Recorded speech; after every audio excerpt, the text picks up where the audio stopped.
Jesus says to you, listen, Jesus says to you, if you're afraid, if you're worried, if you are, come with me by yourselves to a quiet place. You know what he's trying to say? Lapit ka sa akin. Tatahimik yung maingay na boses na yan. And there is one way to do this. Jesus said in 1 John 4:18, there is no fear in love, but perfect love drives out fear. And there is one person who loves you perfectly, not because you're perfect.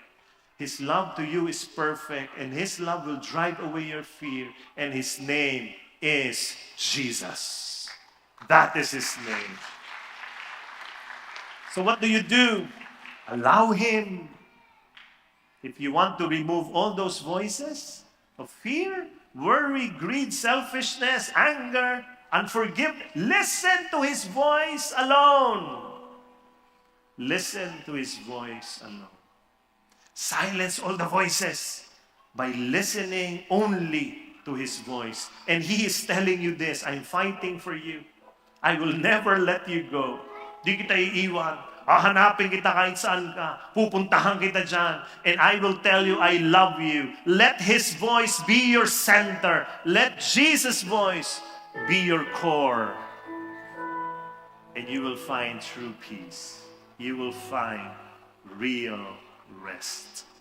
Follow his voice. Let's all stand, brothers and sisters. Let me tell you a story I read.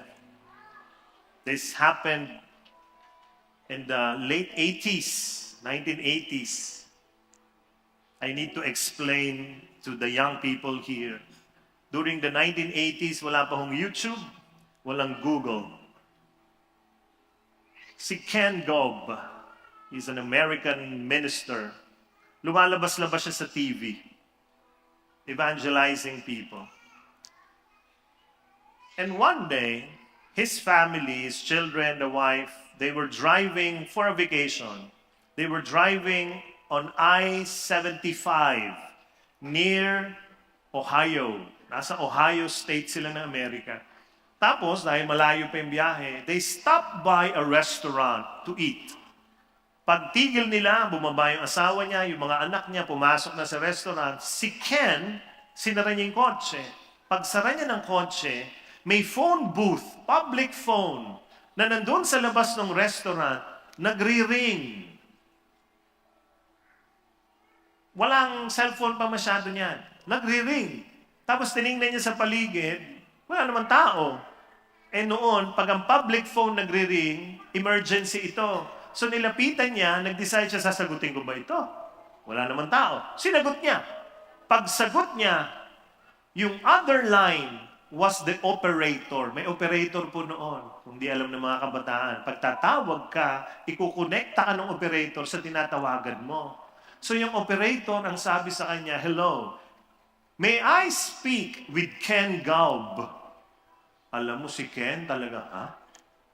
Public place, public phone. Ang layo-layo niya sa bahay niya. Tumawag sa public, hinahanap siya. Muntik na siya malaglag sa pinagkakatayuan niya, pero nag-isip siya, sandali. Baka wow, mali ito. Tinignan niya talaga, wala naman. So sabi niya, yeah, I am Ken Gaub. May I connect you? Sure. Kinonect siya doon sa tumatawag.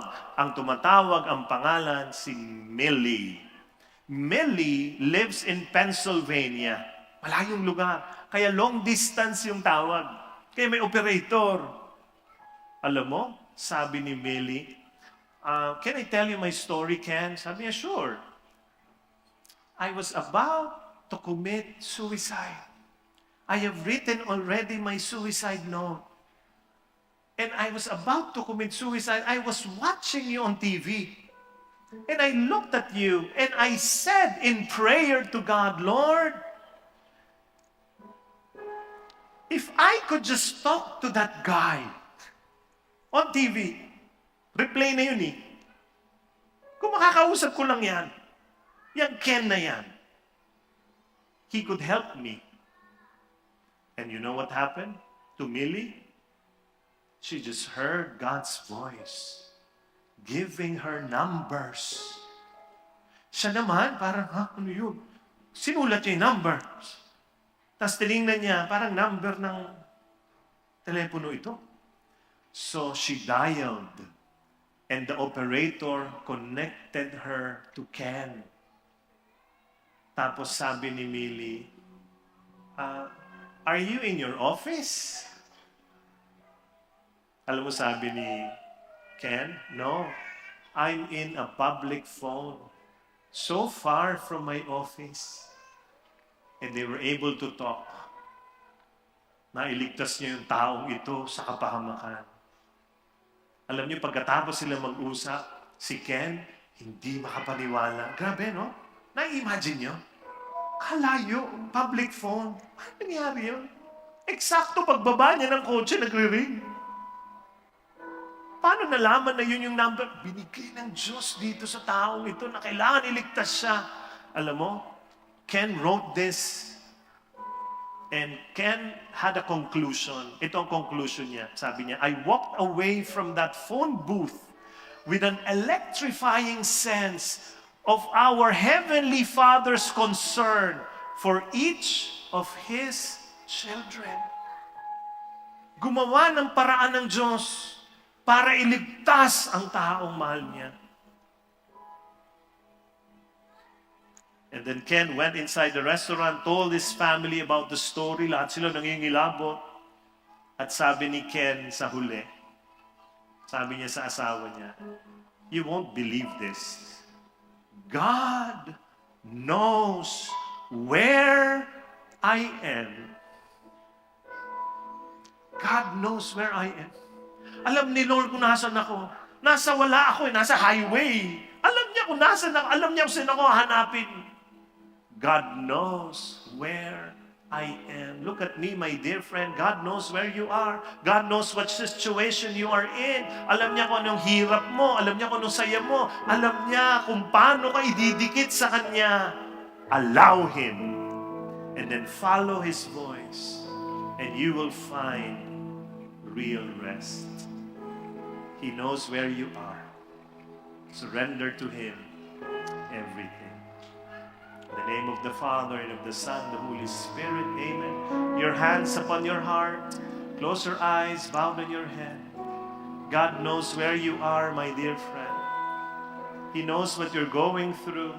He knows your joys, your fears, your worries. He knows you. And He will meet you where you are. Just surrender to Him now. Lord, here are your people. Alam niyo ang biyahe nila. Alam niyo ang lakad nila at paglalakbay sa buhay. Samahan niyo sila, Panginoon. Huwag pabayaan. Continue to speak to them. They are listening to your voice very clearly now. They know your voice. Lord, I pray that you silence all other voices that they hear in their minds, in their hearts, in their spirit. May they only hear you clearly from now on. Carry them, O Lord, especially when they are doubting. Be with them, O God. Lift them up. Lift us all up. We listen to you and we hear your voice. Brothers and sisters, as we worship our God, as we sing this song, continue surrendering to God your all and receive real rest from Him. In Jesus' name, amen.